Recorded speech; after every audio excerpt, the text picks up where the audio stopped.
ഡോക്ടറെ എന്തെല്ലാം പിന്നെ അതെന്ന് വെച്ചാൽ കാക്കൊരു പുണ്ണെന്ന് പറഞ്ഞു കഴിഞ്ഞാൽ കാലിൻ്റെ അടിമുതൽ മേലോട്ടേക്ക് ഇങ്ങനെ പുണ്ണ് പൊയ്ത്തിട്ട് ഇങ്ങനെ ഇതായിട്ടാണുള്ളത്.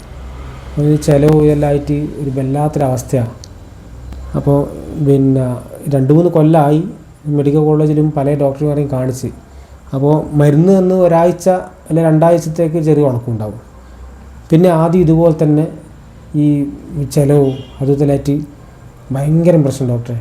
അപ്പോൾ പല ആളും ഇങ്ങനെ പറഞ്ഞ് ഇങ്ങനെ ഒരു ഡോക്ടർ ഉണ്ട് ഇടാ നല്ലതാണെന്ന് പറഞ്ഞ്. അപ്പോൾ ഒന്ന് ഡോക്ടർ നോക്കിയിട്ട് ഇത് ശരിയാക്കി തരണം.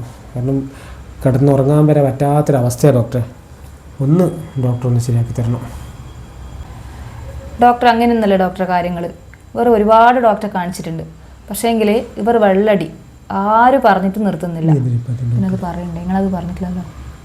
അപ്പോൾ എല്ലാ ഡോക്ടർമാരും പറഞ്ഞ് വെള്ളടി നിർത്തിയാൽ മാറുന്ന പ്രശ്നമേ ഉള്ളൂ, അത്ര വലിയ സംഭവമായിട്ടൊന്നും ഇല്ലയെന്ന് പറഞ്ഞിട്ടുണ്ട്. പക്ഷേ ഇവർ വെള്ളടി വെറ്റി പൊടി കുറക്കാൻ തയ്യാറാവുന്നില്ല.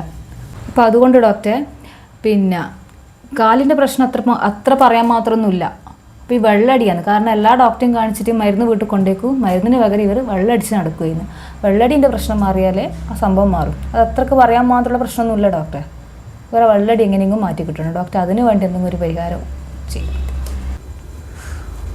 ഓക്കെ നമുക്ക് ശരിയാക്കാം. ഏട്ടന് വെള്ളടി നിർത്താൻ പറ്റുന്നില്ലേ? ഏട്ടൻ വെള്ളം അടിച്ചോട്ടെ, നമുക്ക് കാഞ്ചി ഇപ്പൊ ശരിയാക്കാം. നിങ്ങളെ കാലൊന്ന് നീട്ടി വെച്ചാട്ടെ. ഇതല്ല പ്രശ്നം, ഈ കാലം നമുക്ക് മുറിച്ചു കളയാപ്പാ.